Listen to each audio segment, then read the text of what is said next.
Hi all, my name is Brandy Guevara, and today we are going to be doing a social and emotional learning lesson.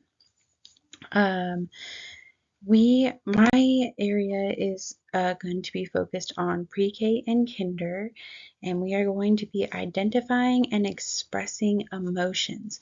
Now, this is very important for this age group because most of these students, this is their first year in school, and they may not have ever learned their emotions or expressed their emotions or even talked about their emotions. So this will be something new for them to learn.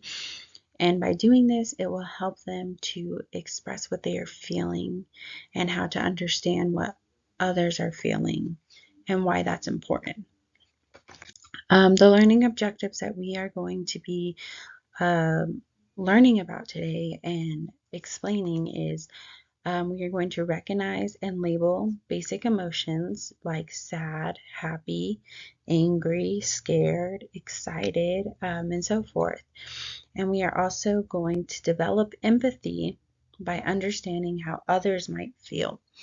And that is important, super important for pre-K and kinders to learn that other people have feelings as well, and we need to take that into account.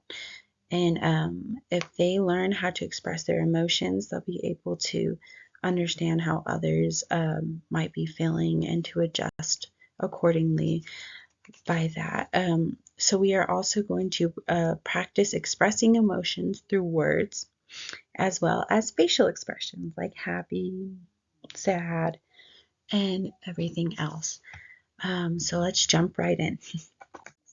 Okay, so for this lesson, the materials you're going to need are emotion flashcards, um, a storybook about emotions, and I'll give you a few examples later on, and also a mirror. And if you do not have a mirror, a partner would work as well. So right here, if you see, I gave you a few examples of some picture books that are great for emotions, for learning emotions, and it's great for this age group. There is Little Big Feelings, How Do Dinosaurs Say I'm Mad, The Very Hungry Caterpillar, which I'm sure everybody remembers reading that book in school, The Way I Feel, and The Pigeon Has Feelings Too. These are just a few examples of some picture books that are about emotions.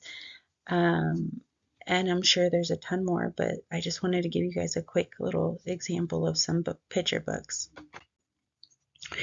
So, introducing emotions.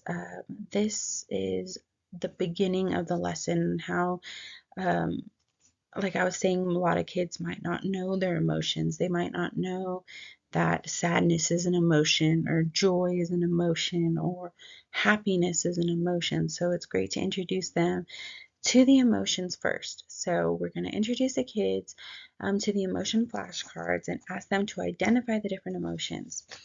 I made cute little ones here.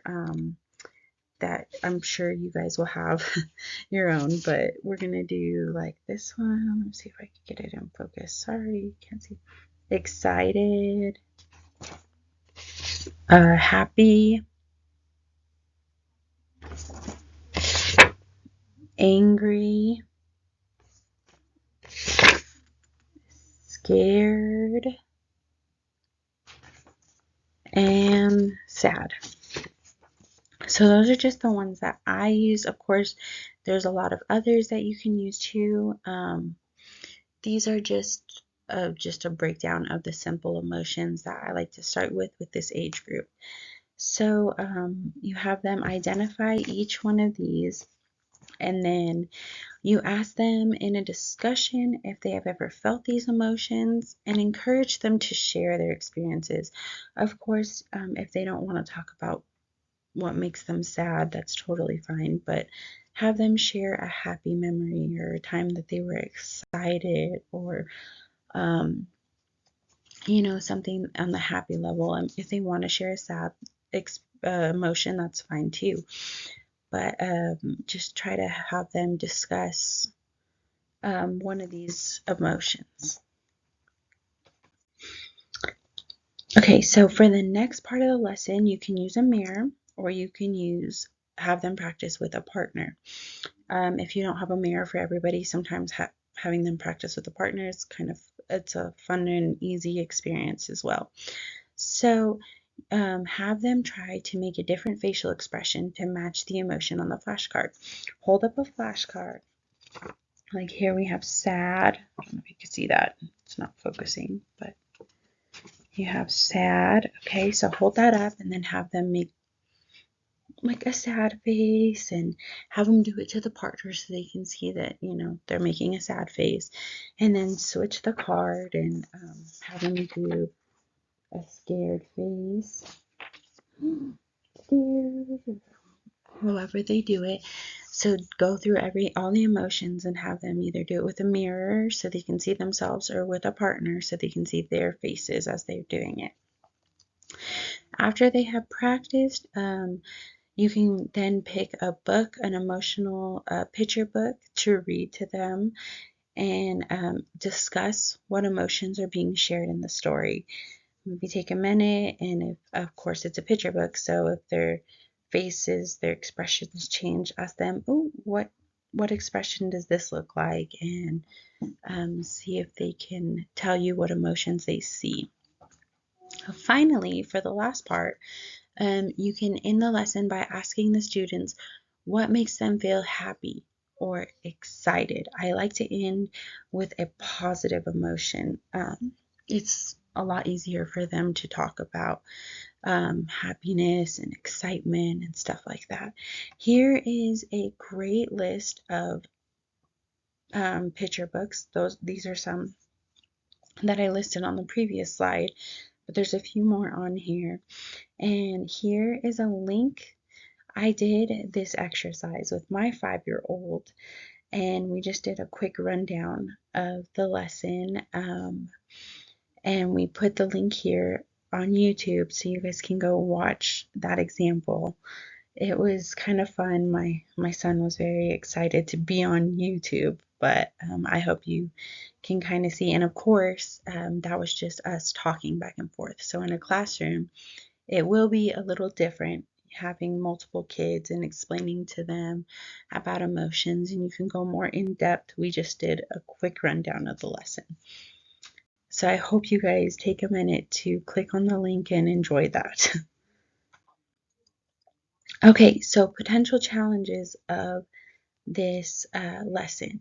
Keeping the students engaged in this lesson plan. Pre-K and kindergarten, their attention span is pretty tiny. So make sure you make this fun and have them make silly faces and just try to keep them engaged as much as possible. And making sure that they understand that having and sharing emotions is okay and expressing their emotions is okay. And especially at school. Maybe they at home, some of these kids aren't taught that it's okay to cry or it's okay to be angry. So they might not think that that's okay at school either. So it's very important to make sure that they understand that expressing their emotions is okay. And teaching students to recognize and identify their emotions can be difficult and a process that may not happen with one lesson. That is very important to remember. You might have to reiterate this daily, and a great tool to have is an emotion board somewhere in your classroom with their name by it, and they can put a little sticker or something next to the emotion they're feeling at that time and any time of day. If their emotions change, if they suddenly feel sad or happy or excited, they can go change their emotion board on that bulletin board that you have in the class that is designated to emotions. That can help them to continue to reiterate learning emotions and expressing their emotions on a daily basis. That is a great tool to have in your classroom. So if you like expressing and learning how to express your emotions, I put a link here to more social and emotional activities that evolve around emotions. And this has about 12 to 13 different activities that you can do in your classroom. So I really hope you utilize this this tool right here, this link, and utilize it throughout, different weeks or different days. There's about 12 to 13 good lesson plans on there.